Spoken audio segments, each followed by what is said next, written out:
Good morning सभी को। एक और नए सॉल्यूशन के अंदर सभी का स्वागत है। आज अपन करने वाले हैं सॉल्यूशन। जून 2025 का पेपर है जो BLI 06 का है।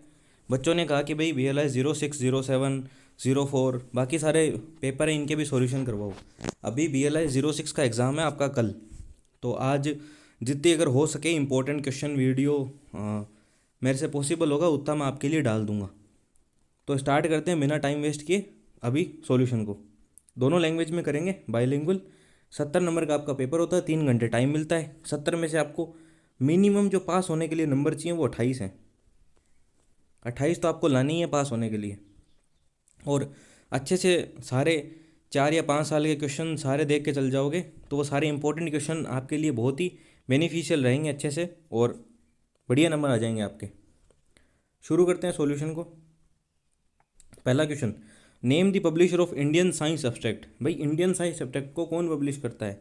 भाई NIST CPR करता है इंडियन साइंस एब्स्ट्रैक्ट को पब्लिश। इसके आंसर देख लेते हैं, सीधा डायरेक्ट आंसर से ही चलेंगे, उसमें आगे सारे क्वेश्चन मिल जाएंगे। एक बार आपका मैं करवा दूंगा रिवीजन वापस।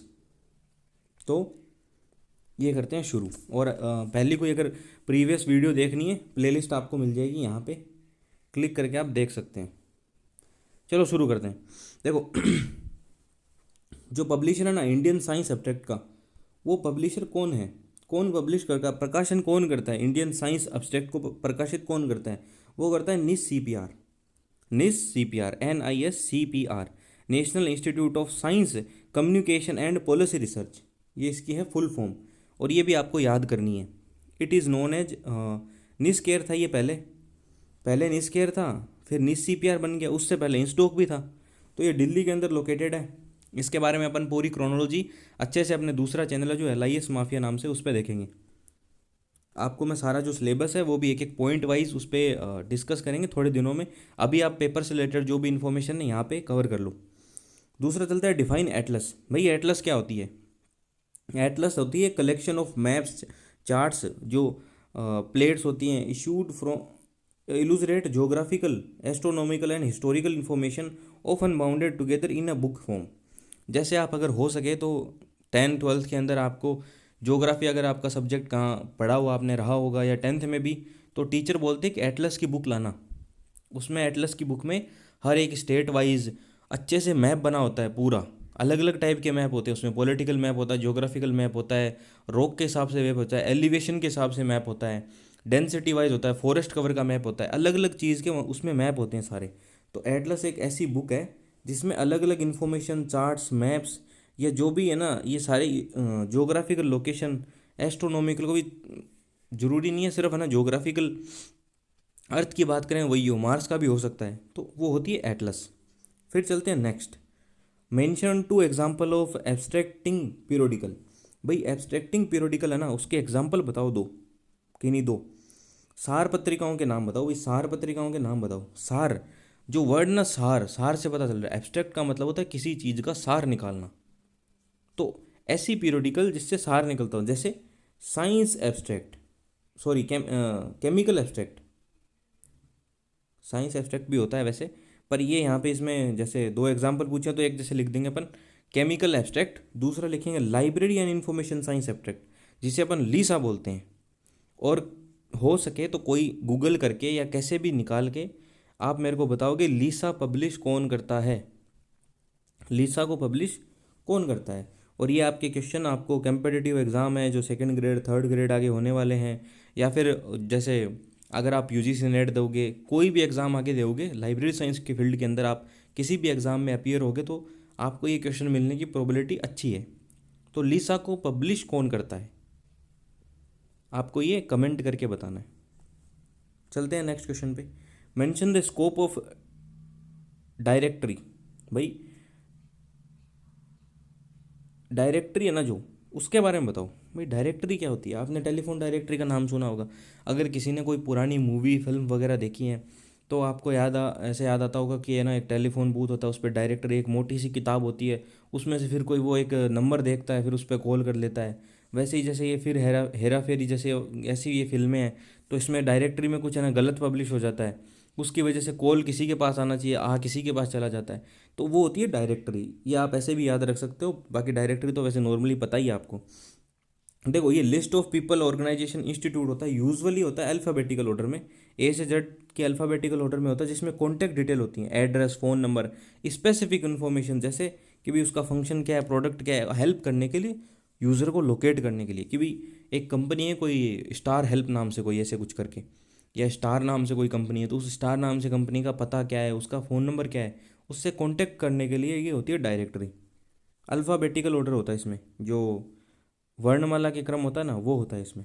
फिर चलते हैं डिफाइन यूनिवर्सल बिब्लियोग्राफी। भाई यूनिवर्सल बिब्लियोग्राफी के बारे में बताओ आप तो। Universal bibliography list all the document publish on a language on publish in A all languages in all countries on all subject and at all times. Ideally it is comprehensive list of world literature. भाई universal bibliography एक ऐसा document की list है ना, list of ऐसे document किसी भी भाषा के अंदर, किसी भी देश में, किसी भी विषय पे, या किसी भी समय कोई भी चीज़ अगर पब्लिश हो रही है, तो वो लिस्ट उस यूनिवर्सल बिब्लियोग्राफी में, उस लिस्ट में शामिल हो जाएगी वो। फॉर एग्जांपल यूनिवर्सल बिब्लियोग्राफी है, उसमें बहुत सारे विषय हैं अलग अलग टाइप के, और अलग अलग टाइप के उसमें बुकें पब्लिश होने वाली, ऑथर के नाम, उसमें एक लिस्ट बनी हुई है बहुत बड़ी एक टाइप से, ऐसे मान लो आप।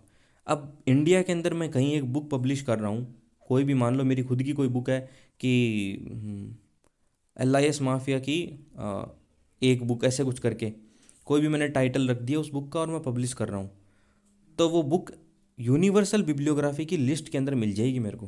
मतलब आज तक कुछ भी अगर पब्लिश हुआ है ना, तो वहाँ पे वो मिल जाएगा, चाहे कोई भी भाषा में हो, किसी भी देश में हो, या किसी भी सब्जेक्ट पे हो, या किसी भी समय पब्लिश हुआ हो, तो वो वहाँ पे कॉम्प्रिहेंसिव लिस्ट होती है वर्ल्ड लिटरेचर की।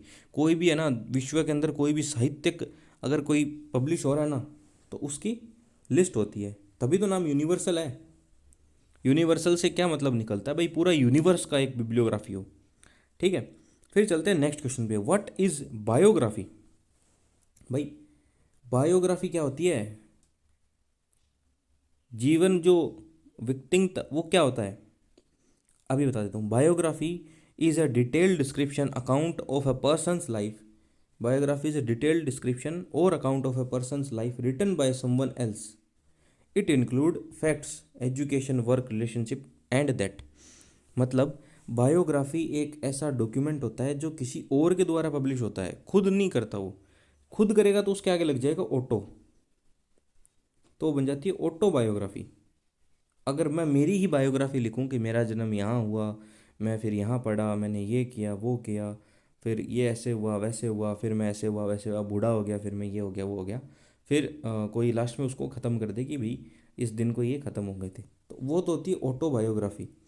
और जो बायोग्राफी है ना, वो लिखी जाती है दूसरे के द्वारा।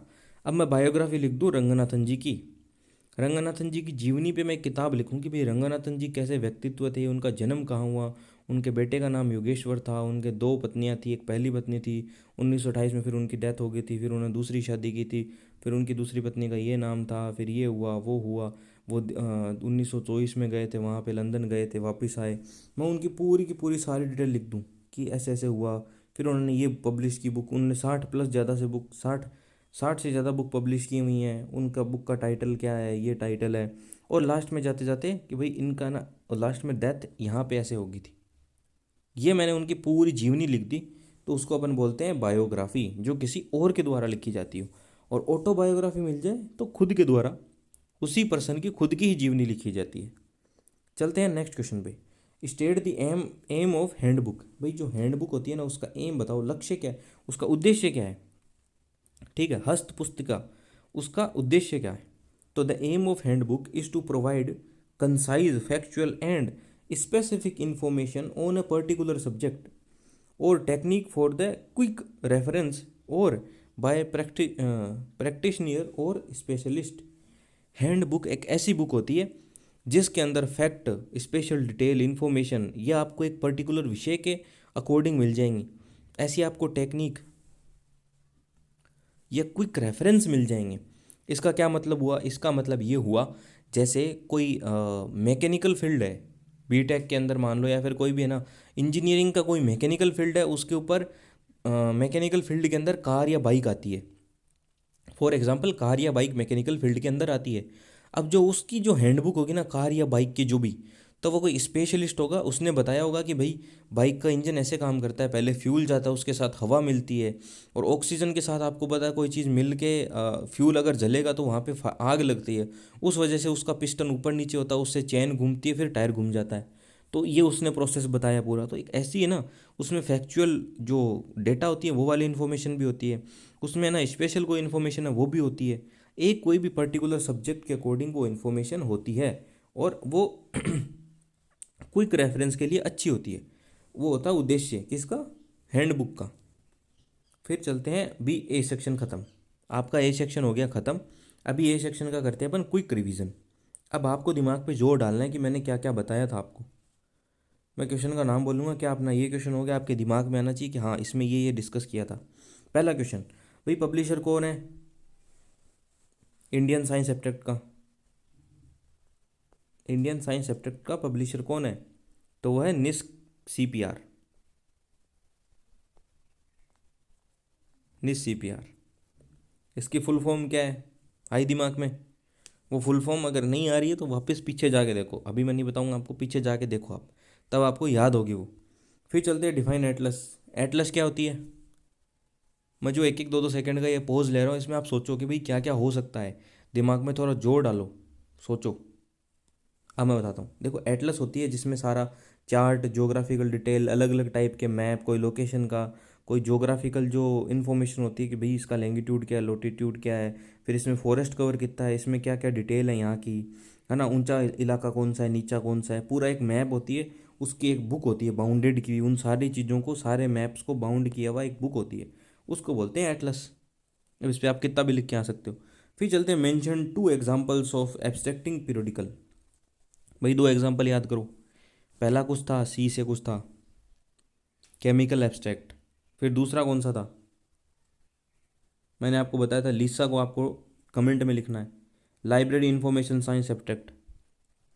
ठीक है, इसको आप कमेंट में लिखोगे कौन पब्लिश करता है लिसा को। चलते हैं आगे नेक्स्ट क्वेश्चन पे, ये अपन ने डिस्कस कर लिया। Mention the scope of directory. भाई डायरेक्टरी का स्कोप बताओ। डायरेक्टरी में लोगों के नंबर होते हैं, पता होता है, कहीं भी उनको कांटेक्ट कर सकते हैं, अल्फ़ाबेटिकल सीक्वेंस में होता है, अल्फ़ाबेटिकल सीक्वेंस में होता है। फिर चलते यूनिवर्सल बिब्लियोग्राफी क्या होती है। इसमें क्या लिखोगे, कहीं भी, कोई से भी देश में, किसी भी विषय पे, किसी भी टाइम, कोई भी अगर लिटरेचर वर्क, साहित्यिक कोई भी पब्लिश हो रहा है तो उसको उस यूनिवर्सल बिब्लियोग्राफी में ऐड कर दिया जाता है, उस लिस्ट में, बिब्लियोजोग्राफिक लिस्ट है उसमें ऐड कर दिया जाता है, उसे बोलते हैं यूनिवर्सल बिब्लियोग्राफी। फिर चलते हैं बायोग्राफी क्या होती है। बायोग्राफी होती है किसी दूसरे व्यक्ति के द्वारा लिखी गई जीवनी, किसी दूसरे व्यक्ति के द्वारा लिखी गई जीवनी। और ऑटोबायोग्राफी पूछ लूँ मैं अगर, ऑटोबायोग्राफी तो खुद के द्वारा खुद की जीवनी लिखी गई। समझ में आ गया।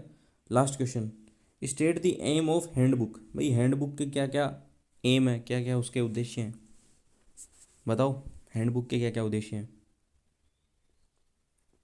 हैंडबुक किसी स्पेसिफिक सब्जेक्ट के ऊपर आपको एक टेक्निकल इन्फॉर्मेशन हो, चाहे फैक्चुअल हो, चाहे कोई डेटा से रिलेटेड इन्फॉर्मेशन हो, वो एक स्पेशलिस्ट द्वारा प्रोवाइड की जाती है।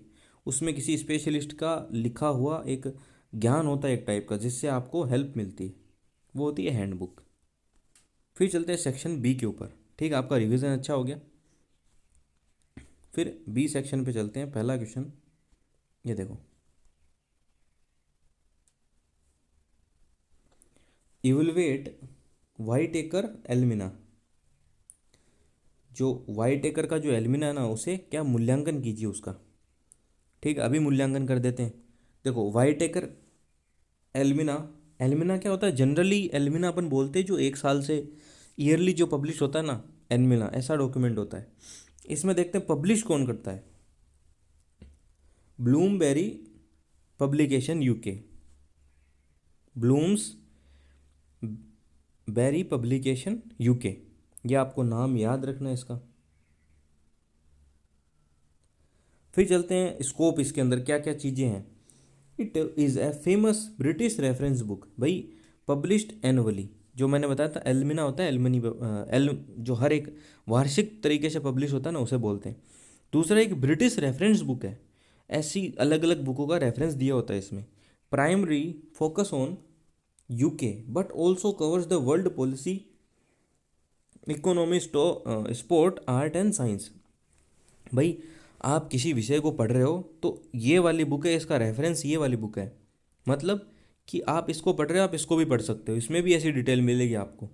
ये होता है रेफरेंस बुक। ये एक टाइप की क्या है, रेफरेंस बुक है, जो हर साल पब्लिश होती है। कि भाई साइंस की ये वाली बुक है, इसकी रेफरेंस यहाँ यहाँ से है, और आप इनको भी पढ़ सकते हो। तो ये हर साल इन पब्लिश करते हैं ऐसी चीज़ें इसमें। It contains a list of members of primarily sorry parliament, royalty, calendar information and astronomical data.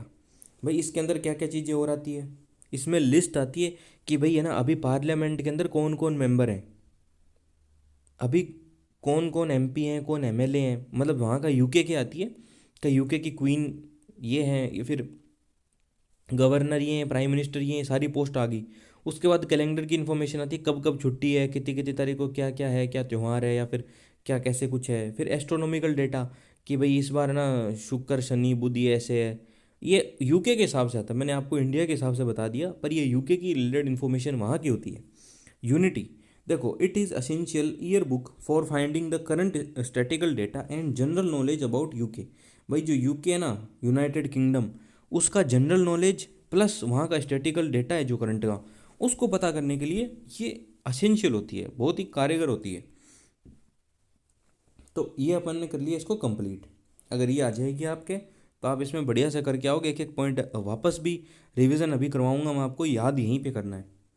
फिर चलते हैं next, evaluate British national bibliography, BNB के बारे में बताओ। ब्रिटिश नेशनल बिब्लियोग्राफी, देखो पब्लिशर करता है इसको British library. British national bibliography को ब्रिटिश लाइब्रेरी पब्लिश करती है, याद रह जाएगा। फ्रीक्वेंसी है वीकली, हाँ आपको फ्रीक्वेंसी भी लिख के आनी है वहाँ पे कि फ्रीक्वेंसी क्या है, वीकली। भाई साप्ताहिक है ये, हर सप्ते से आती है। स्कोप, भाई इट लिस्ट न्यू बुक्स और journals published in United kingdom, Republic of Ireland. It is legally depository bibliography. मतलब हर वीकली, हर हफ्ते में, इस हफ्ते में जो यूनाइटेड किंगडम है और रिपब्लिक ऑफ आयरलैंड है, उसमें ये वाली बुकें आई हैं। समझ गए आप कि इस हफ्ते में इतनी बुक पब्लिश हुई हैं, ये इनका टॉपिक है, ये इनकी चीज़ें हैं, और ये लीगल डिपॉजिटरी बिब्लियोग्राफी है। इसका क्या मतलब हुआ कि जो भी बुक पब्लिश करेगा ना, वो इनको इन्फॉर्मेशन भेजेगा अपनी तरफ से। ये कहीं कलेक्ट करने नहीं जाएंगे कि भाई कहीं बुक पब्लिश हो रही है कलेक्ट करने के लिए जा रहे हैं, नहीं, इनको ही भेजेगा वो इन्फॉर्मेशन। जैसे कोई मेरी यूके में बुक पब्लिश हो रही है, तो मैं इनको खुद कांटेक्ट करके इनको इन्फॉर्मेशन भेजूंगा कि इस हफ्ते मेरी ये वाली बुक पब्लिश हो रही है, फिर ये ऐड कर देंगे। It is arrange into two part, भाई इसको दो पार्ट में अरेंज किया गया है। एक तो है क्लासिफाइड पार्ट जो डीडीसी के आधार पे है, और दूसरा है अल्फ़ाबेटिकल पार्ट जो ऑथर टाइटल और सब्जेक्ट के आधार पे है। जैसे डीडीसी है जो क्लास नंबर है 0 से लेकर 999, उसके आधार पे जो जो बुक इस हफ्ते में पब्लिश हुई हैं उनको लिख दिया जाता है सारा कॉल नंबर के अकॉर्डिंग। दूसरा एक अल्फ़ाबेटिकल पार्ट है, ABCD के अनुसार अल्फ़ाबेटिकल ऑर्डर से ऑथर के हिसाब से या टाइटल के हिसाब से बुकों को लिख दिया जाता है। दो पार्ट में अरेंज की जाती है ये। फिर चलते हैं utility, useful for book selection, cataloguing, verification, verifying bibliographic detail of British publication. भाई ब्रिटिश अगर जो यूनाइटेड किंगडम है वहाँ पे कोई बुक पब्लिश हो रही है तो उसको वेरीफाई करने के लिए अच्छी काम आती है। दूसरा यहाँ पे कैटलॉगिंग या जो बुक सिलेक्शन आप कर रहे हो, तो उसमें आपको लेटेस्ट बुक का पता चलता है कि इस हफ्ते कौन सी बुक पब्लिश हुई है और कौन सी लाइब्रेरी को लेनी चाहिए। तो ब्रिटिश नेशनल बिब्लियोग्राफी के बारे में आपको अच्छे से पता होना चाहिए, अभी रिवीजन करते वक्त याद करना है आपको। फिर चलते हैं next question, right a note on science citation index. भाई साइंस साइटेशन इंडेक्स है, उसके ऊपर नोट लिखो, साइंस साइटेशन इंडेक्स। ठीक है, एक सेकेंड। भाई आपका जो पेपर है ना, उसका नाम क्या है, इंफॉर्मेशन सोर्स, इंफॉर्मेशन सोर्सेज, जो अलग अलग इंफॉर्मेशन लेने के जो सोर्सेज है ना, उसके बारे में बात करता है ये। तो ये जो अपन सारे पढ़ रहे हैं ना, ये कि भाई एल्मिना क्या होता है, ये क्या है, वो क्या है, यहाँ से जानकारियाँ ली जाती है, सारे के सारे इन्फॉर्मेशन के एक सोर्स हैं ये, जहाँ से जानकारी मिलती है अपने को। तो जो साइंस साइटेशन इंडेक्स है is a critical index originally produce by institute of scientific information ISI। ये इंपॉर्टेंट है बहुत ही। देखो, जो ओरिजिनली पहले पब्लिश किया था वो ISI ने किया था। It created by Eugene Garfield. भाई यूजीन गारफील्ड है ना, उन्होंने क्रिएट किया था। ये बात भी लिख के आनी है आपको, एग्जैक्ट ये की है। It is now owned by Clarivate analysis. भाई पहले, सबसे पहले साइंस इन्फॉर्म जो इंस्टीट्यूट ऑफ साइंटिफिक इंफॉर्मेशन है उसने इसको ओरिजिनली प्रोड्यूस किया था और क्रिएट किया गया था यूजीन गारफील्ड के द्वारा। ठीक है। और जो अब है ना, अब फिलहाल के टाइम में इसको ओनर कौन है इसका, वो है क्लैरिवेट एनालिटिक्स, जिसको दूसरा नाम भी अपन बोलते हैं वेब ऑफ साइंस। मतलब वेब ऑफ साइंस भी इसी का ही है, क्लैरिवेट एनालिसिस एनालिटिक्स। ठीक है, याद रहेगी आपको बात। आप लिखोगे कि इसको ओरिजिनली किया था इंस्टीट्यूट ऑफ साइंटिफिक इंफॉर्मेशन, और किसके द्वारा ये बनाया गया था, क्रिएट किया गया था यूजीन गारफील्ड के द्वारा, और अभी के टाइम में इसको कर रहा है क्लैरिवेट एनालिटिक्स। ये तीनों बात लिख के आनी है। फिर चलते हैं functions. It tracks reference citation that author put on their places on their paper. If a paper a cite paper b science citation index record this link. मतलब इसका काम है कि जो साइटेशन की है ना, साइटेशन का मतलब है कि मैंने आपकी बुक का कंटेंट यूज़ किया तो मैं नीचे लिखूंगा कि भाई साइटेशन, या यहाँ से साइट किया गया है। साइट मतलब यहाँ से ये चीज़ें उठाई गई है। सीधे शब्दों में बताऊँ आपको मैं अगर, तो मान लो मैं मेरी बुक के नीचे कुछ यूज़ करता हूँ, कुछ शायरी या फिर कुछ ऐसी, मान लो मोटिवेटिंग बात यूज़ करता हूँ मैं, मोटिवेशनल कुछ लाइन यूज़ करता हूँ मेरी बुक में, और वो लाइन आपकी बुक की है, तो मैं लिखूंगा कि ये वाली लाइन इस फला फला बुक से यहाँ से ली गई है। इसको बोलते हैं साइटेशन। ठीक है। अगर कोई ऑथर साइटेशन लिखता है कि यहाँ से, ये मेरे पेपर में डिटेल यहाँ से साइट की गई है, यहाँ से इसकी साइटेशन है, रेफरेंस है, तो जो साइंस साइटेशन इंडेक्स है वो उसको ट्रैक कर लेता है, रिकॉर्ड द लिंक, कि भाई ये चीज़ यहाँ से ली गई थी, इसने ये बताया था, इसको ये रिकॉर्ड, इस बात को रिकॉर्ड कर लेता है ये। फिर utility. It help researcher to see who is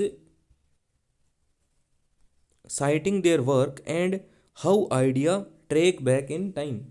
सीधी सीधी बात है कि रिसर्चर को हेल्प करता है कि आपने रिसर्चर हो, आप मान लो एक, आप किसी बुक को पढ़ रहे हो, वहाँ पर आपको इन्फॉर्मेशन मिली कि यार ये वाली डेप्थ इन्फॉर्मेशन है, पर नीचे लिखा हुआ था कि ये वाली इन्फॉर्मेशन इस बुक से उठाई गई है। तो फिर आप उस बुक पे गए कि हाँ, मैं ओरिजिनल बुक पे आ गया। फिर आप देखोगे वहाँ लिखा होगा कि ये वाली जो इन्फॉर्मेशन है ना, ये ओरिजिनली ये वाले ग्रंथ हैं, उन ग्रंथों से मैंने उठाई है। उस आप ग्रंथ को पढ़ोगे, फिर आपको जाके पूरा अंदर का है ना जो डेप्थ नॉलेज है वो मिल पाएगा। तो इससे जो रिसर्चर है ना, उनको ट्रैक मिलता है पीछे जाने का, कि ओरिजिनल जो क्रिएटर है ना उस इन्फॉर्मेशन का वो कौन है। It covers thousand of the generals across many scientific disciplines. हजारों जनरल अलग अलग सब्जेक्ट के ये कवर करता है। ठीक है। ये सारी इन्फॉर्मेशन आ गई इसके अंदर। साइंस साइटेशन इंडेक्स, भाई जो साइंटिफिक पब्लिश हो रही हैं चीज़ें, बुक पब्लिश हो रही हैं, जर्नल वगैरह पब्लिश हो रहे हैं, उनको है ना पीछे की तरफ ट्रैक करने के लिए ये चीज़ बनाई गई थी। फिर चलते हैं नेक्स्ट क्वेश्चन पे। Describe the need and usefulness of subject bibliography. भाई नीड बताओ, यूजफुलनेस बताओ सब्जेक्ट बिब्लियोग्राफी की। अब सब्जेक्ट बिब्लियोग्राफी क्या होती है, जिसमें किसी है ना सब्जेक्ट के अकॉर्डिंग बिब्लियोग्राफिकल रिकॉर्ड रखा होता है। जैसे a subject bibliography list document solely related to the specific subject, for example bibliography of Indian history. मतलब एक स्पेसिफिक सब्जेक्ट की ही बिब्लियोग्राफी होती है। अब आपको पूछोगे बिब्लियोग्राफी का क्या मतलब होता है, कोई नई बच्चे हैं ना उनको समझ नहीं आ रहा बिब्लियोग्राफी का क्या मतलब होता है। बिब्लियोग्राफी का मतलब होता है कि आप एक लिस्ट बना रहे हो। बिब्लियोग्राफी का सीधा सीधा मतलब देखो तो इंडेक्स से मान लो आप। ठीक है। बिब्लियोग्राफी अगर मैं बना रहा हूँ, जैसे मैं बना रहा हूँ बिब्लियोग्राफी ऑफ इंडियन हिस्ट्री, इससे एग्जांपल से समझाता हूँ। बिब्लियोग्राफी ऑफ इंडियन हिस्ट्री, इसका क्या मतलब है कि इंडियन हिस्ट्री की जितनी भी किताबें हैं ना, जितनी भी किताबें इंडियन हिस्ट्री की, उन किताबों का मैंने टाइटल देखा, उनका ऑथर देखा, और सारा का सारा एक लिस्ट में लिख दिया कि ये वाली 1 नंबर बुक है, इसका टाइटल ये है इंडियन हिस्ट्री 1947, दूसरी बुक है इंडियन हिस्ट्री 1950, तीसरी बुक है इंडियन हिस्ट्री 1951, या चौथी बुक है इंडियन ज्योग्राफी मतलब Indian history in modern era. ऐसे करके मैंने सारी बुकों का 1 2 3 नंबर दे के उनका अल्फ़ाबेटिकल ऑर्डर में और बिब्लियोग्राफिकल लिस्ट बना दी। तो उस लिस्ट को बोलते हैं बिब्लियोग्राफी, उस बुकों की लिस्ट को। ठीक है, तो ये एक सब्जेक्ट स्पेसिफिक बिब्लियोग्राफी होती है, नाम से ही पता चल रहा है, विषय की बिब्लियोग्राफी, सब्जेक्ट बिब्लियोग्राफी, एक स्पेसिफिक सब्जेक्ट की बिब्लियोग्राफी होती है।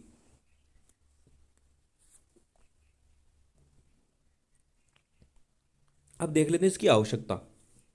इन दी एज ऑफ इंफॉर्मेशन एक्सप्लोजन, भाई अब ऐसा दौर चल रहा है जहाँ पे है ना इन्फॉर्मेशन बहुत ज़्यादा है, बहुत ही ज़्यादा है, ज़्यादा जितनी चाहिए ना उससे भी ज़्यादा इन्फॉर्मेशन है। Researcher can not read everything, भाई रिसर्चर है ना वो सब कुछ तो पढ़ नहीं सकते, तो they usually filter the list relevant material, भाई वो है ना सब्जेक्ट बिब्लियोग्राफी का यूज़ करते हैं, उसमें से भी फिल्टर करके ये वाली चीज़ हटा दो, मेरे को तो ये वाली चीज़ चाहिए, तो उसके लिए वो ज़रूरी है, हेल्पफुल है उसके लिए। फिर यूज़फुलनेस देख लेते हैं। पहला तो है रिसर्च के लिए, it help scholar to find existing literature so they don't repeat work, भाई एक तो स्कॉलर के लिए जो रिसर्चर हैं रिसर्च कर रहे हैं उनके लिए हेल्पफुल है, सब्जेक्ट वाइज लिस्ट दे रखी है, उसी लिस्ट से आप सारी चीज़ें डिकोड कर लो, पढ़ लो या आप अपनी रिसर्च कंप्लीट कर लो। दूसरा है selection, help librarian to select book on a specific topic, अगर हिस्ट्री की बिब्लियोग्राफी दे रखी है सब्जेक्ट बिब्लियोग्राफी, तो उस टॉपिक पे कितनी बुकें हैं और कौन सी सिलेक्ट करनी है उसके लिए सिलेक्शन में हेल्प करेगा लाइब्रेरियन को। फिर चलते हैं आगे, gap analysis, help identify where area which area of subject link suffer books, ये भी गैप करने में पता चलता है कि भाई कौन सा एरिया है जहाँ पे बुकें कम है, कौन से सब्जेक्ट में बुकें कम है, तो ये पता करके उस सब्जेक्ट की बुक सब्जेक्ट बिब्लियोग्राफी को देख के जोड़ सकते हो। ये हो गया इसके बारे में। फिर चलते हैं next question, explain the evaluation criteria for an encyclopedia, भाई आप एनसाइक्लोपीडिया है आपके पास एक, उसका उसको इवैल्यूएशन कैसे करोगे, कैसे पता चलेगा कि वो एनसाइक्लोपीडिया अच्छी है या बुरी है। तो ये एनसाइक्लोपीडिया लिखा है यहाँ पे, पर आपको सच बताऊँ तो कोई भी बुक हो या कोई भी कैसी भी कोई भी इन्फॉर्मेशन सोर्स हो, उसका अगर इवैल्यूएशन कर रहे हो, मूल्यांकन कर रहे हो आप, तो आपको है ना यही स्टेप सारे फॉलो करने हैं, ऐसे ही आपको पता चलेगा कि वो चीज़ अच्छी है या बुरी है। पहली चीज़ अथॉरिटी, ये शब्द याद कर लो अथॉरिटी, कि भाई है ना उसका एडिटर कौन है, उसका जो ब्यूटर कौन है उसके अंदर, क्या वो एक्सपर्ट है या नहीं है, जिसने लिखी है बुक को, जिसने इंसाइक्लोपीडिया को पब्लिश किया है, जिसने एडिट किया है, कि वो एक्सपर्ट है कि नहीं है। वो ऐसे ही कोई नॉर्मल बंदा है, कोई फील्ड का एक्सपर्ट नहीं है, तो क्या फ़ायदा हुआ। जैसे फॉर एग्जांपल मैं आपको BLIS DLIS CLIS पढ़ा रहा हूँ, तो क्या मैं इस फील्ड का एक्सपर्ट हूँ। मैं अपने आप को एक्सपर्ट तो नहीं कहूँगा, पर इतना बताता हूँ कि जैसे मैंने CLIS है तो मैंने CLIS पहले ही कंप्लीट कर रखा है, मेरे पास DLIS भी है, तो CLIS है, DLIS है, BLIS है, MLIS भी है, तो ये सारे एग्ज़ाम मैंने दे रखे हैं पहले, मेरे को पता है यहाँ से कैसे कैसे इनको क्वालिफाई किया जाता है, कहाँ से क्या पढ़ना है। तो वो हो जाता है अथॉरिटी क्या है, कौन लिख रहा है, कौन पढ़ा रहा है, कौन कर रहा है, कौन एडिटर है, तो ये सारे हो गए सारी इन्फॉर्मेशन। दूसरा है स्कोप एंड पर्पस, भाई what subject does it cover, कौन सा सब्जेक्ट, कौन सी टॉपिक, क्या ये जनरल टू स्पेसिफिक है, मतलब ये क्या DGP अप्रोच को फॉलो करता है, DGP अप्रोच को, डिडक्टिव टू डिडक्टिव अप्रोच को, जनरल टू पर्टिकुलर, क्या ये फॉलो करता है, बताओ। तो ये चीज़ें स्कोप के अंदर आती है कि भाई पर्पज़ क्या है, स्कोप क्या है, क्या ये सब्जेक्ट को या जितनी चीज़ ज़रूरी चीज़ चाहिए उन सबको ये कवर कर रहा है या नहीं कर रहा। फिर चलते हैं ट्रीटमेंट, ट्रीटमेंट में क्या है, इन द लैंग्वेज सिंपल और टेक्निकल, भाई लैंग्वेज है जो सिंपल है या टेक्निकल है, सिंपल लैंग्वेज होगी अच्छे से समझ आएगी, टेक्निकल लैंग्वेज होगी समझने में मुश्किल होगी। इज़ इट बायस्ड और ऑब्जेक्टिव, भाई ये कहीं बायस तो नहीं है कि जो फील्ड वाला इंसान लिख ही रहा है वही उस फील्ड के अंदर जिसने जॉब की है, या फिर वो बायस तो नहीं है। जैसे फॉर एग्जांपल कि अभी जो करंट गवर्नमेंट है, जैसे मान लो BJP गवर्नमेंट है, वो लिखती है कि पोल्यूशन के बारे में, तो अभी जो करंट गवर्नमेंट है या फिर जो करंट सिनेरियो जो चल रहा है वो अपनी बुराई थोड़ी करेगा, वो तो लिखेंगे अच्छा अच्छा कि भाई पोल्यूशन तो है ही नहीं बिल्कुल, हमने इतना पोल्यूशन कम कर दिया, यहाँ पे इतना गिरा दिया, यहाँ पे इतना कम हो गया, वो तो ऐसी चीज़ें लिखेंगे। और वही आप दूसरे कोई को दो, वो बताता है कि देखो यहाँ पोल्यूशन हो रहा है, यहाँ पोल्यूशन हो रहा है, ये देखो आपकी गलतियाँ। तो खुद कोई अगर आदमी बात बताएगा तो अपनी गलतियाँ छुपाएगा। तो इसीलिए जो मूल्यांकन होता है वो दूसरे से होता है, खुद नहीं करता खुद का, खुद का करेगा तो गलती करेगा। फिर चलते हैं नेक्स्ट। अरेंजमेंट अल्फ़ाबेटिकल है, एनसाइक्लोपीडिया होती है जिसमें सारे शब्दों के बारे में लिखा होता है। क्या वो अल्फ़ाबेटिकल है और इंडेक्स अच्छी है क्या? अल्फ़ाबेटिकल है, इंडेक्स अच्छी है, क्या है, कैसे है इंसाइक्लोपीडिया के बारे में ये चीज़ें। दूसरा फॉर्मेट क्या है उसका, प्रिंट क्वालिटी क्या है, बाइंडिंग कैसे कर रखी है, उसमें डायग्राम वगैरह ना जो इलस्ट्रेशन वो कैसे हैं, अच्छे डायग्राम बना रखे हैं साइड में ऊपर नीचे, फोटो से दिखा रखा आपको तो समझ में अच्छे से आएगा। भाई उसकी रिसेंसी क्या है, how up to date the information, भाई जो इन्फॉर्मेशन आप पढ़ रहे हो क्या वो अप टू डेट है। तभी जैसे अभी नई बुकें आती हैं, मान लो पीवाईक्यू की बुक आ रही है तो हर 6 महीने से नई बुक आ रही है। 2-3 एग्जाम हुए हैं, टीचर बोलते हैं लो 2026 की बुक ले लो 2025 की दिसंबर की बुक ले लो, 2026 की बुक। 2026 की लिखने से क्या वो बुक अपडेट हो जाती है? ये बताओ मेरे को तो आप। कोई टीचर लिख के दे रहा है पीवाईक्यू 2026, उसमें पीवाईक्यू 2025 वाली 24 वाली आपके पास जो बुक है उसको भी आप चेंज करवाना चाहता है वो, कि आपको आपके पास पीवाईक्यू 2025 है आप 26 वाली लो, इसमें यही ऐड किया हमने। कुछ नहीं ऐड किया, 2-4 एग्जाम हुए उनके पीवाईक्यू और डाल दिए, वो तो आप पीवाईक्यू सीधे ही देख सकते हो जाके। तो ये तरीके होते हैं क्या मूल्यांकन करने की इंसाइक्लोपीडिया को। फिर चलते हैं next, discuss about the types of reference questions. जो रेफरेंस के जो अलग अलग जो टाइप्स हैं ना उनके रेफरेंस क्वेश्चंस के बारे में बताओ। जैसे 2 टाइप के reference question according to Ranganathan, जो रंगनाथन जी उनके हिसाब से, एक तो है रेडी रेफरेंस और एक है लॉन्ग रेंज रेफरेंस। और ये जो डायरेक्शनल रेफरेंस क्वेश्चन है ये नहीं होते, ये ज़्यादातर तो दो ही है जो रंगनाथन जी बताते हैं।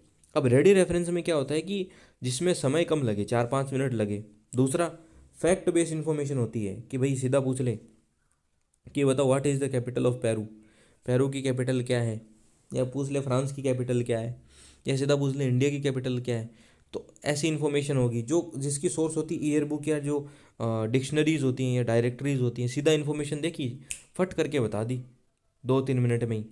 तो 4 मिनट 5 मिनट ऐसे बता दी। इसमें वर्ड लिमिट भी होती है, एग्जैक्ट इन्फॉर्मेशन डिटेल में भी आपको मिल जाएगी।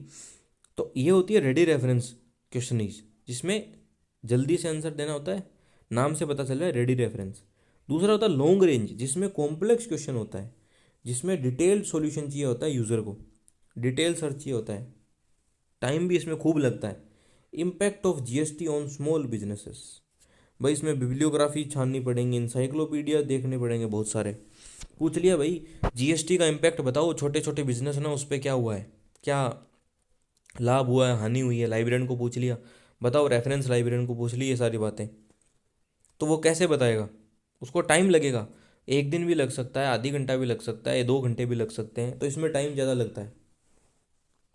और शब्द की सीमा भी ज़्यादा होती है, 5-6 हज़ार कुछ उससे ज़्यादा होती है वर्डों से। फिर चलते हैं directional question, asking for location, भाई लोकेशन से पूछ सकता है इसको ना, वेर इज़ द बाथ, ये सिंपल इसने ऐड कर दिया है कि है ना, जैसे कि बाथरूम कहाँ है या फिर कोई नॉर्मल लोकेशन वाइज क्वेश्चन पूछ ले। मेन तो आप दो ही लिख के आओगे, इसको छोड़ो, आप डायरेक्शनल क्वेश्चन को छोड़ो, आप दो ही लिख के आओगे, रेडी रेफरेंस लॉन्ग रेफरेंस, वो भी अच्छे से और भी डिटेल में एक्सप्लेन करके जो मैंने आपको बोल के बताया वो। फिर है evaluate Europa book world of learning, भाई यूरोपा जो वर्ल्ड ऑफ लर्निंग है ना उसके बारे में उसका मूल्यांकन करो, बताओ कि भाई क्या है, कौन पब्लिश करता है, कैसे सिस्टम है सारा। तो पहले तो ये क्या है, ये डायरेक्टरी है international Europa world of learning. सबसे पहले तो जो नाम दिया है जरूरी नहीं उसी नाम से वही चीज़ पता चल जाए। एलिमिना कहीं लिखा है तो आपको पता चल जाएगा एलिमिना, हैंडबुक लिखा है तो आपको पता चल जाएगा हैंडबुक, एब्स्ट्रैक्ट लिखा है पता चल जाएगा एब्स्ट्रैक्ट है। पर यूरोपा वर्ल्ड ऑफ लर्निंग क्या पता चलेगा क्या है ये?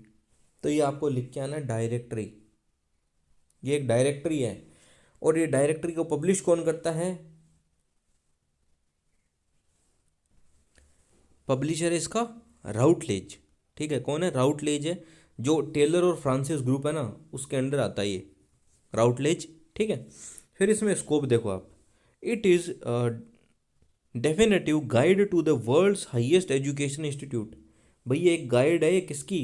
वर्ल्ड की जो हाईएस्ट एजुकेशनल इंस्टीट्यूट है ना उसकी। इसमें क्या क्या आता है? List universities college schools art, school of art music library, जो आर्कीव्स है म्यूजियम है रिसर्च इंस्टीट्यूट है ग्लोबली, इसके अंदर सारी लिस्ट हैं कि यहाँ पे ये वाले स्कूल है, यहाँ पे ये वाले म्यूज़िक है, यहाँ पे मतलब यहाँ पे ये वाली म्यूज़िक की स्कूल है, यहाँ पे ये वाली कॉलेज है, यहाँ पे ये आरक्यू का सेंटर है। तो इसमें सारी की सारी इन्फॉर्मेशन दी होती है कि इस जगह पे ये चीज़ें लोकेटेड है, ये इनका एड्रेस है, ये इनके फ़ोन नंबर वगैरह, ये इनकी कॉन्टैक्ट डिटेल है। दूसरा अरेंजमेंट, अल्फ़ाबेटिकली अरेंज होता है ये बाई कंट्रीज़। इंडिया आई पे आ रहा है तो इंडिया आई पे आएगा, आई पे जाओगे इंडिया की सारी डिटेल मिल जाएगी आपको वहाँ पे। फिर दूसरा है essential for the finding academic, जो कॉन्ट्रैक्ट्स होते हैं, इंस्टीट्यूशनल डिटेल जो वर्ल्ड वाइड होती है उनको फाइंड करने में हेल्पफुल होती है। जैसे आपको कोई भी ढूंढना है, यूनिवर्सिटी ढूंढनी है, कॉलेज के बारे में पता करना है, या कोई म्यूज़ियम के बारे में पता करना है कौन सी कंट्री का, तो उसमें ये हेल्पफुल रहती है। ठीक है, यूरोपा वर्ल्ड ऑफ लर्निंग। देखो लर्निंग वर्ड से पता चल जाएगा पहली बात तो कि कहीं ना कुछ तो आ, सीखने से रिलेटेड काम है, लर्निंग हो रही है इसमें कहीं ना कहीं। जो हाईएस्ट वर्ल्ड के जो हाईएस्ट एजुकेशनल इंस्टीट्यूट है ना, उनको जो लर्निंग वाले जहाँ पे सिखाते हैं उनको शामिल किया गया इसमें, ये बात रखना याद। फिर चलते हैं नेक्स्ट क्वेश्चन पे। Discuss the various type of reference source. भाई रेफरेंस सोर्स के बारे में बताओ, रेफरेंस सोर्स कौन से होते हैं। देखो रेफरेंस सोर्स का मतलब होता है जिससे जो फैक्ट और जो अपन रीड करके वहाँ से कुछ इन्फॉर्मेशन निकाल सकें जो ज़रूरत है। तो जैसे प्राइमरी सोर्स हो गया, सेकेंडरी हो गया और टर्शरी हो गया। प्राइमरी सोर्स में ओरिजिनल रिसर्च आती है, जैसे पीरियोडिकल जो पेटेंट है, थीसिस हैं, उनको अपन रेफ़र कर सकते हैं कि मेरे को ना ये वाला जो पेटेंट है या फिर ये वाली थीसिस है इनके बारे में जानना है। तो ये प्राइमरी सोर्स ऑफ रेफरेंस है, यहाँ से आप जाके रेफरेंस के तौर पे कुछ देख सकते हो या सीख सकते हो। आप कोई अभी बुक पढ़ रहे हो, उसके बारे में कोई इन्फॉर्मेशन आ गया कि जो पार्ले जी बिस्किट है ना, वो बीच में से तोड़ने का जो तरीका है उसका पेटेंट है पार्ले जी के पास, मान लो ऐसी इन्फॉर्मेशन है, फॉर एग्जांपल बता रहा हूँ। तो आप जो ये पेटेंट को पढ़ोगे ना जाके कि ये वाला पेटेंट कैसे है क्या है, तो वो आएगा प्राइमरी सोर्स के अंदर। सेकेंडरी सोर्स क्या होता है, जैसे इंसाइक्लोपीडिया होगी, कोई डिक्शनरीज होगी, कोई हैंडबुक हो गया, जिसमें इन्फॉर्मेशन कंपाइल की जाती है प्राइमरी से, दो तीन प्राइमरी सोर्स को मिला के सेकेंडरी सोर्स बना दिया जाता है। उसमें से रेफरेंस ले रहे हो तो वो सेकेंडरी सोर्स ऑफ रेफरेंस हो गया। टर्सरी में क्या होता है भाई, गाइड होता है ये सेकेंडरी का भी, जैसे बिब्लियोग्राफी ऑफ बिब्लियोग्राफीज या गाइड टू द लिटरेचर, कि भाई कोई एक गाइड बुक जो बहुत सारे सेकेंडरी सोर्सेज को मिला के बना दिए, उसको बोलते हैं टर्सरी सोर्सेज। जिसमें बिब्लियोग्राफी ऑफ बिब्लियोग्राफीज आती है कि बिब्लियोग्राफी है ना जो, वो तो आती है सेकेंडरी सोर्स में, और उसकी भी बिब्लियोग्राफी बना दी। मान लो किसी सब्जेक्ट वाइज एक लिस्ट है, एक मान लो मैथ्स की एक लिस्ट दे रखी है कि ये सारी मैथ्स की बुक हैं, इनकी एक लिस्ट है, एक बिब्लियोग्राफी है। फिर अपन ने क्या किया कि एक है ना आर्ट्स की भी एक लिस्ट थी, एक कोई है ना ज्योग्राफी की भी कोई लिस्ट थी, उन तीनों लिस्टों को मिला के एक लिस्ट बना दी, उसको बोलते हैं बिब्लियोग्राफी ऑफ बिब्लियोग्राफीज। तो ये हो गए प्राइमरी, सेकेंडरी, टर्शरी, ये तीनों हो गए आपके जो रेफरेंस के सोर्सेज हैं। अब आ गया सेक्शन सी, 4 क्वेश्चन और बचे हैं। उससे पहले एक बार फटाफट रिवीजन कर लेते हैं। मैं एक बार क्वेश्चन बोलूँगा, इस बार मैं आपको आंसर नहीं बताऊँगा, आंसर आपको खुद ही दिमाग में रिपीट करना उसको बार बार। देखो टाइप ऑफ जो यूज़फुलनेस, डायरेक्टरीज़ के बारे में बताना, डायरेक्टरी क्या काम आती है, कैसे होता है कैसे नहीं होता, डिस्कस कर लिया था।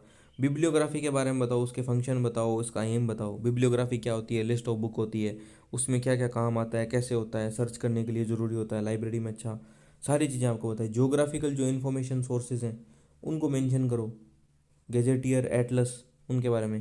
तो ये अपन ने क्वेश्चन साइड डिस्कस नहीं किया है। और define directories, mention the categories and, ये अपने कर लिया भाई। डायरेक्टरी के बारे में बताओ, उसकी और डिस्कस करो। 1 मिनट, क्वेश्चन गलत निकाल लिया ना शायद अपन ने, ये ऐसे कैसे हुआ। बिब्लियोग्राफी वाला क्वेश्चन तो आ गया था, ठीक है, डायरेक्टरीज का भी आ गया था। ओहो हो, सेक्शन सी में भी सेक्शन बी के क्वेश्चन रिपीट हुए हैं, कोई बात नहीं, अभी तो सेक्शन बी के देखने हैं। यहाँ से है सेक्शन बी। वाइटेकर जो एल्यूमिना है उसका कौन पब्लिश करता है, कब होती है, एनुअली होती है, उसके अंदर क्या क्या चीज़ें ऐड होती हैं, सारी इन्फॉर्मेशन आपको दिमाग में रिपीट करनी है। ब्रिटिश नेशनल बिब्लियोग्राफी कौन पब्लिश करता है, पहले कौन करता था, बाद में कौन करता था, कैसे सारी डिटेल आती है इसके अंदर। भाई ब्रिटिश नेशनल बिब्लियोग्राफी के बारे में कैसे कैसे स्टेप होंगे इवैल्यूएशन, मूल्यांकन करने का, ये डिस्कशन हो चुका है। फिर है साइंस साइटेशन इंडेक्स। भाई साइंस साइटेशन इंडेक्स को कौन पब्लिश करता है, किस उसकी फ्रीक्वेंसी क्या है, वीकली आता है या ईयरली आता है या मंथली आता है, वो आपको लिखना है। फिर उसके अंदर क्या आता है, उसके अंदर कोई साइट होता है, कहीं भी कोई काम हो रहा है तो उसको दूसरा जो रिसर्च कर रहा है रिसर्चर के लिए कैसे यूज़फुल है, तो ये वाली चीज़ें। फिर describe the need usefulness of subject bibliography.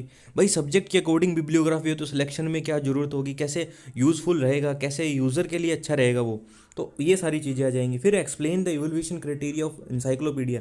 भाई इंसाइक्लोपीडिया पूछ ले, बुक पूछ ले, डायरेक्टरी पूछ ले, डिक्शनरी पूछ ले, तो वही 4-5 स्टेप है जो फॉलो करने हैं कि भाई क्या वो रेलिवेंट है कि नहीं है यूज़र के लिए। क्या पहली बात तो अथॉरिटी कौन है उसकी, किसने उसको पब्लिश किया है, फिर कैसे वो इंपॉर्टेंट है, क्या सब्जेक्ट मैटर सही है, क्या रेलिवेंट है, क्या अपडेटेड है वो कंटेंट, तो ये सारी चीज़ें आएंगी। फिर discuss the type of reference questions. भाई long range ready reference question, long range और रेडी रेफरेंस दोनों को अच्छी तरीके से 2-2, 3-3, 4-4 पेज में लिख के आना चाहिए।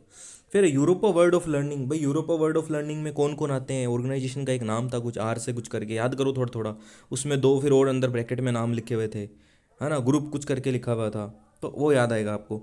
फिर reference type of reference source बताओ भाई, प्राइमरी सेकेंडरी और टर्शरी के अंदर कौन से आते हैं, कौन से आप रेफरेंस लेते हो, तो प्राइमरी के अनुसार जो आते हैं वो, फिर सेकेंडरी के अनुसार जो आते हैं वो, फिर जो टर्शरी में जैसे बिब्लियोग्राफी और बिब्लियोग्राफीज आ गए तो एग्जाम्पल के साथ लिख के आना है। फिर चलते हैं सेक्शन सी के बचे हुए 4 क्वेश्चनों पे। तो आपका रिवीजन भी अच्छा हो गया। अब शुरू करते हैं सेक्शन सी के 4 क्वेश्चनों पे। अभी यूजीसी नेट का आज रिजल्ट भी आया है, जो यूजीसी नेट का एग्ज़ाम हुआ था दिसंबर 2025 का, तो नेट क्वालिफाइड है, मैंने यूजीसी नेट को अच्छे से क्वालिफाइड किया है। जेआरएफ होना है तो अगली बार जैसे अटैम्प्ट होगा उसके लिए जेआरएफ के लिए भी आपको कंटेंट वगैरह है, तो वो दूसरे जो चैनल मैंने आपको बताया था एलाइस माफिया, उस पर जेआरएफ के लिए कंटेंट मिलेगा। अभी अगले अटैम्प्ट में आप जो बच्चे एमएलआईस वगैरह है कि हैं जो वो करना चाहते हैं मेरे साथ स्टडी या प्रिपरेशन, तो आप दोस्तों को या जो कर रहे हैं उनको शेयर कर सकते हैं और पहले से ही जेआरएफ के लिए तैयारी कर सकते हैं आप। ठीक है, उसको अपन दूसरी वीडियो में डिस्कस करेंगे पूरे को अच्छी तरीके से क्या क्या होता है। अभी चलते हैं नेक्स्ट क्वेश्चन पे। डिस्क्राइब द नीड टाइप्स, जो यूज़फुलनेस ऑफ दी जो डायरेक्टरीज है ना उसकी क्या क्या हैं, ये अपन ने बी सेक्शन में क्वेश्चन देखा था वैसे। फिर इसमें लिस्ट होते हैं नेम के, रेजिडेंस के, ऑर्गेनाइजेशन के, कहाँ है, क्या उनका पता है, क्या एड्रेस है, क्या उनके इन्फॉर्मेशन जो कॉन्टैक्ट इन्फॉर्मेशन है वो क्या है, तो डायरेक्टरी में ये सारी चीज़ें आती है। दूसरी कि भाई कॉम्प्लेक्स सोसाइटी है तो वहाँ पे कि भाई कौन कहाँ रहता है, कैसे लोगों को है ना, ऑर्गेनाइजेशन को कैसे कम्युनिकेट किया जाए, आपस में बातें कैसे की जाए, बिजनेस कैसे किया जाए, तो इसके लिए एक गैप जो होता है ना, उसके लिए ब्रिज के लिए काम करता है एक। ठीक है, फिर चलते हैं इसके टाइप्स। भाई जनरल जो डायरेक्टरीज होती है ना उसमें टेलीफोन डायरेक्टरी की तरह येलो पेज होते हैं। फिर इंस्टीट्यूशनल डायरेक्टरी है, जैसे लिस्ट ऑफ स्कूल्स है, हॉस्पिटल है, या लिस्ट ऑफ लाइब्रेरी है। जैसे वर्ल्ड ऑफ लर्निंग है, वर्ल्ड ऑफ लर्निंग के बारे में अपन ने चर्चा की थी ऊपर, तो वो याद करो क्या चर्चा हुई थी। फिर प्रोफेशनल डायरेक्टरीज, जैसे लिस्ट ऑफ डॉक्टर, लॉयर या इंजीनियर, कि सारे डॉक्टर की है ना इस कंट्री में इतने डॉक्टर हैं, या फिर इस स्टेट में इस सिटी में इतने डॉक्टर, इन सब की लिस्ट होगी। फिर होगी ट्रेड डायरेक्टरीज, जैसे लिस्ट ऑफ मैन्युफैक्चरर और सप्लायर ऑफ बिजनेस, कि मेरे को मान लो टेबल खरीदनी है या फिर मान लो एक चेयर खरीदनी है तो उसके कौन कौन सप्लायर है उसकी सारी लिस्ट। तो ये सारा हो गया टाइप ऑफ डायरेक्टरीज। यूज़फुल आती हो कि भाई डायरेक्टरी उन्हें कम्युनिकेशन के लिए बहुत यूज़फुल है, help in marketing, aid to research networking and verify the existing organization. तो ये सारी चीज़ इसमें काम में आती हैं। हिंदी वाले बच्चे हिंदी में नीचे देख सकते हैं। फिर क्वेश्चन नंबर चलते हैं 11 पे। Define bibliography, discuss the aim and object, aim and function. Bibliography क्या होती है, मैंने आपको बता दी, बिब्लियोग्राफी एक लिस्ट होती है। पहली बात ये, जैसे कोई वर्ड का क्वेश्चन पहले सेक्शन में आ सकता है कि जो ग्रीक वर्ड है ना बिब्लियोन, उससे, और जो ग्राफियंस जो वर्ड है ना टू राइट, इससे ये वर्ड निकला है बिब्लियोग्राफी। तो पूछे ना कोई बिब्लियोग्राफी किस भाषा का शब्द है, तो ग्रीक भाषा का शब्द है, और बिब्लियोन वर्ड से निकला हुआ शब्द है ये। It is a symmetric list of the document. तो बिब्लियोन वर्ड से बिब्लियोग्राफी टर्म बना है। फिर देख लेते हैं इसके एम क्या क्या है। To organise A chaos of published literature. भाई ऑर्गेनाइज करना, जो क्योस है ना, पब्लिश कोई लिटरेचर हुआ है उनका अलग अलग जगह वो बिखरी हुई पड़ी हैं, उनको एक जगह ऑर्गेनाइज करना, संकलन करना उनका। To help user identify the existence of the document. भाई यूज़र को भी पता चले कौन से डॉक्यूमेंट हैं कौन से नहीं है, एग्जिस्टेंस पता करना। To help user locate document, भाई डॉक्यूमेंट कहाँ पड़े हैं, कौन सी उनकी जगह है, उसको भी हेल्प करता है। Identification, provides complete bibliographic detail, जैसे ऑथर, टाइटल, पब्लिशर, उसकी कौन कौन है उसकी इन्फॉर्मेशन बताता है। फिर सिलेक्शन में हेल्प करता है लाइब्रेरियन को, स्कॉलर को, कि कौन सी उसे परचेज करनी है, कौन सी उसको पढ़नी है। दूसरा, उसकी लोकेशन बताता है, some time indicate where the book is available. भाई यूनियन कैटलॉग के अंदर देख रहे हैं तो कौन सी लाइब्रेरी में बुक अवेलेबल है, तो ये भी बताता है। कौन बताता है? भाई बिब्लियोग्राफी बताती है। फिर है प्रिजर्वेशन। भाई परमानेंट रिकॉर्ड, एक कल्चरल जो परमानेंट रिकॉर्ड बना देता है, उससे प्रिजर्व हो जाती है डिटेल। बिब्लियोग्राफिक रिकॉर्ड में टाइटल, ऑथर, पब्लिशर कौन है, सारी जो इंटेलेक्चुअल जो इन्फॉर्मेशन है ना, इनपुट, वो सारे रिकॉर्ड हो जाते हैं एक जगह। तो उसको प्रिजर्व करने का काम है। हिंदी में देख सकते हैं। अगला question, mention the uses of geographical information source. जैसे बिटवीन, एक तो डिफरेंस पूछा है गेजेटियर और एटलस। एटलस आपको बताया था, मैप वगैरह होते हैं सारे, सब कुछ उनको एक बुक में कंपाइल किया होता है, उसे एटलस बोलते हैं। अब भाई जियोग्राफिकल जो रिसोर्स है ना, उनकी कुछ बात कर लेते हैं। भाई इसमें है ना, जियोग्राफिकल जो इन्फॉर्मेशन सोर्स हैं वो लोकेट करने में, ट्रैवल करने में, कोई बिजनेस करने में, कौन सी प्लेस कैसी है, कौन सा बिजनेस कहाँ होता है, वो सब में हेल्प करते हैं। Understanding the political boundaries and physical boundaries, river, mountain कहाँ कैसे हैं कैसे नहीं है, फिजिकल लोकेशन आइडेंटिफाई करने में ये हेल्पफुल होते हैं। Planning logistics and transportation. भाई जैसे लॉजिस्टिक्स है आपका, यहाँ से कोई पार्सल सामान कुछ कहीं भेजना है, तो वो कैसे कैसे किस रूट के थ्रू होते जाएगा, कैसे उसका ट्रांसपोर्टेशन होगा। यहाँ से पेट्रोल भेजना है हिमाचल में, तो उसकी क्या प्रोसेस है। तो ये सारी चीज़ जोग्राफिकल इन्फॉर्मेशन बताती है। एटलस की बात करें तो एटलस में ग्राफिकल और जो विजुअल होते हैं ना, जो प्राइमरली मैप, चार्ट और सिंबल होते हैं, विजुअल आपको दिखाए जाते हैं, एक फ़ोटो होती है उनकी। स्पेशल रिलेशन बताते हैं, डिस्टेंस, लोकेशन, कि इतना इतना डिस्टेंस होगा, 10 किलोमीटर के लिए 1 सेंटीमीटर है। तो ये होता है। एग्जाम्पल है ऑक्सफोर्ड स्कूल एटलस। जैसे ऑक्सफोर्ड स्कूल एटलस आती है वो। गेजेटियर में देखो टेक्सुअल होता है। गेजेटियर एक टेक्सुअल इन्फॉर्मेशन होती है, टेक्स्ट दिया होता है सारा। It is a directory of geographical names. Geographical जितने भी नाम हैं उनकी एक डायरेक्टरी होती है। Provide historical, political, social, statistical information about the place, population, crop history. India का नाम दे दिया, उसके आगे लिखा होगा इंडिया की पॉपुलेशन ये है, वहाँ पे ये हिस्ट्री है, ऐसे ऐसे वहाँ पे क्रॉप ग्रोथ होती है, इतनी बारिश होती है, इतनी इतनी चीज़ें होती हैं, मतलब सारी इन्फॉर्मेशन प्लेस के अकॉर्डिंग, उसे बोलते हैं गेजेटियर। ठीक है। एग्जाम्पल है Columbian gazetteer of the world, district gazetteer of India, district gazetteer of India. ठीक है। ये हो गया आपका क्वेश्चन नंबर 12 डन। फिर defined dictionary and mention the its categories. भाई describe the reference, utilities and suitable example. भाई डिक्शनरी के बारे में पूछा है। इसमें क्या होता है? Dictionary containing words of language, arranging alphabetical with their meaning, pronunciation, जिसकी क्या प्रोनाउंसिएशन है, क्या सिनोनिम है, क्या एंटीनिम है, एबीसीडी के अकॉर्डिंग सारे वर्ड लिखे होते हैं, तो उसको बोलते हैं डिक्शनरी। अब उसमें जनरल डिक्शनरी, लैंग्वेज की बात करें पहली, जैसे उसमें क्या आ जाती है, फाइंड मीनिंग, स्पेलिंग, प्रोनाउंसिएशन कैसे हैं, कॉमन वर्ड है, जैसे ऑक्सफोर्ड इंग्लिश डिक्शनरी होगी, तो ये होगी डिक्शनरी जनरल के अंदर। बात करें सब्जेक्ट डिक्शनरी होगी, अगर कोई सब्जेक्ट स्पेसिफिक है, जैसे साइंस की होगी, या McGrath hill dictionary of scientific and technical terms होगी, तो ये स्पेसिफिक डिक्शनरी होगी। एक बाईलैंग्वेज या मल्टीलैंग्वेज डिक्शनरी भी आती है, जैसे Hindi to English translation dictionary आती है ना, जो उसकी बात करें तो वो होगी हिंदी से इंग्लिश की ट्रांसलेशन वाली डिक्शनरी।